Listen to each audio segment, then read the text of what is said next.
भांडी घासताना मोठा चमत्कार, हातातील साबण सटकला आणि महिलेसोबत घडलेला अद्भुत चमत्कार ऐकताच टाळ्या वाजवाल असंही घडू शकतं. कालपर्यंतची महिला लोकांच्या घरची भांडी घासत होती, जिच्याकडे स्वतःचं पक्क घरही नव्हतं, जिच्या हातावर सतत साबणाचा फेस आणि मेहनतीचे वरण दिसायचे, तीच महिला अचानक संपूर्ण देशभरात चर्चेत कशी आली. पश्चिम बंगालमधील एका साध्या कुटुंबात राहणारी ती महिला रोज पहाटे उठायची. स्वतःच्या घरची कामं संपवून ती इतरांच्या घरात धुणी भांडी करायला जायची. कुणाच्या घरात भांड्यांसाठी, कुणाच्या घरात कपड्यांचे गठ्ठे आणि त्या सगळ्यात तिचं आयुष्य अडकून पडलं होतं. महिन्याला मिळणारे काही हजार रुपये आणि त्यातच संसार चालवायचा संघर्ष. अनेकदा तर स्वतःच्या गरजा बाजूला ठेवून तिने कुटुंबासाठी दिवस काढले. गावातीलच लोक तिला एक सामान्य कामगार महिला म्हणूनच ओळखायचे, पण तिच्या मनात मात्र सतत काहीतरी वेगळं सुरू होतं. कारण तिला फक्त जगायचं नव्हतं, तर स्वतःची ओळख निर्माण करायची होती. एक दिवस ती नेहमीप्रमाणे भांडे घासत होती. साबणाने माखलेले हात, बाजूला पाण्याची बादली आणि समोर कामाचा ढीग.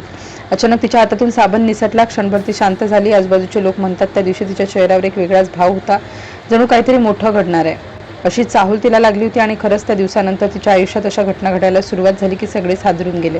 काही दिवसांनी गावात निवडणुकीची चर्चा सुरू झाली. मोठमोठ्या नेत्यांचे बॅनर लागले, सभा सुरू झाल्या. पण अचानक लोकांच्या तोंडी एक सामान्य महिलेचे नाव येऊ लागलं. सुरुवातीला अनेकांना वाटलं हा विनोद आहे, भांडी घासणारी महिला निवडणूक लढवणार. लोक हसू लागले, काहींनी तिची खिल्ली उडवली, कारण तिच्या समोर होते अनेक वर्ष राजकारण करणारे दिग्गज नेते. पैसा, गाड्या, कार्यकर्ते, सत्ता सगळं बाजूला होतं आणि तिच्याकडे होतं फक्त संघर्षाने भरलेलं आयुष्य आणि लोकांचा विश्वास. पण त्या महिलेने हार मानली नाही. ती घराघरात जाऊ लागली. ज्या लोकांच्या घरात ती काम करायची त्यांच्यासमोरच आता ती मत मागण्यासाठी उभी राहू लागली. तिच्या भाषणात मोठे मोठे वायदे नव्हते, ती फक्त स्वतःचा संघर्ष सांगायची. मी तुमच्यासारखीच आहे हे वाक्य ती प्रत्येकाला सांगायची. आणि हळूहळू लोक तिच्याशी जोडले जाऊ लागले, कारण पहिल्यांदा त्यांना असं वाटत होतं की त्यांच्यातीलच एखादी व्यक्ती पुढे येत आहे. गावातील महिलांनी तिचा प्रचार स्वतःहून सुरू केला. कुणी तिच्यासोबत फिरू लागलं, कुणी लोकांना समजावू लागलं, कारण त्यांना तिच्यात स्वतःचं आयुष्य दिसत होतं. गरिबी, अपमान, संघर्ष हे सगळं त्यांनी अनुभवलं. त्यामुळे ही निवडणूक आता फक्त एका उमेदवाराची राहिली नसून ती सामान्य महिलांच्या स्वाभिमानाची लढाई बनली होती. दरम्यान तिच्या विरोधात असलेले नेते आत्मविश्वासात होते. त्यांना वाटत होतं की ही लाट काही दिवसात शांत होईल. पण जसा जसा प्रचार वाढत गेला तसं तसं वातावरण बदलत गेलं. तिच्या सभांमध्ये गर्दी वाढू लागली. लोक तिचं बोलणं शांतपणे ऐकून घेऊ लागले, कारण ती खोटं बोलत नव्हती, ती स्वतःचं आयुष्य सांगत होती. एका सभेत तिने सांगितलं, गरीब असल्यामुळे स्वप्न पाहायचं थांबवायचं नसतं. हे ऐकून अनेक लोक भावुक झाले, कारण त्या भागात अशा हजारो महिला होत्या ज्या आयुष्यभर फक्त संघर्ष करत होत्या.